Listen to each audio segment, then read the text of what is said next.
ایک شخص نے ایک نیا مکان خریدا، اس میں پھلوں والا باغ بھی تھا۔ پڑوس کا مکان پرانا اور اس میں بہت سے لوگ رہتے تھے۔ کچھ دن بعد اس نے دیکھا کہ پڑوس کے مکان سے کسی نے بالٹی بھر کوڑا اس کے دروازے پر ڈال دیا ہے۔ شام کو اس آدمی نے ایک بالٹی لی، اس میں تازہ پھل رکھے اور اس گھر کے دروازے کی گھنٹی بجائی۔ اس گھر کے لوگ بے چین ہو گئے اور وہ سوچنے لگے کہ وہ ان سے صبح کے واقعہ کے لیے لڑنے آیا ہے، لہٰذا وہ پہلے ہی تیار ہو گئے اور برا بھلا کہنے لگے۔ مگر جیسے ہی انہوں نے دروازہ کھولا وہ حیران ہو گئے۔ رسیلی تازہ پھل کی بڑی بالٹی کے ساتھ مسکراہٹ چہرے پر لیے نیا پڑوسی سامنے کھڑا تھا۔ سب حیران تھے۔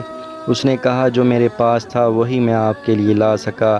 سچ ہے، جس کے پاس جو ہے وہی وہ دوسروں کو دے سکتا ہے۔ اس بات سے ہمیں پتہ چلتا ہے کہ اگر کوئی آپ کو تکلیف دے تو اس کے ساتھ ویسا ہی معاملہ نہیں کرنا چاہیے، بلکہ نرمی سے محبت سے پیش آنا چاہیے تاکہ اس کے دل میں بھی آپ کے لیے محبت پیدا ہو جائے۔ جو دوسروں کے لیے راحت کا اہتمام کرتے ہیں، اللہ تعالیٰ کی خاص رحمت ان کا مقدر بن جاتی ہے۔ دوسروں میں آسانیاں تقسیم کریں، آپ کا راستہ خود بخود ہموار ہو جائے گا۔ اللہ تعالیٰ سے دعا ہے کہ اللہ تعالیٰ ہمیں سمجھنے اور عمل کرنے کی توفیق دے۔ آمین ثم آمین۔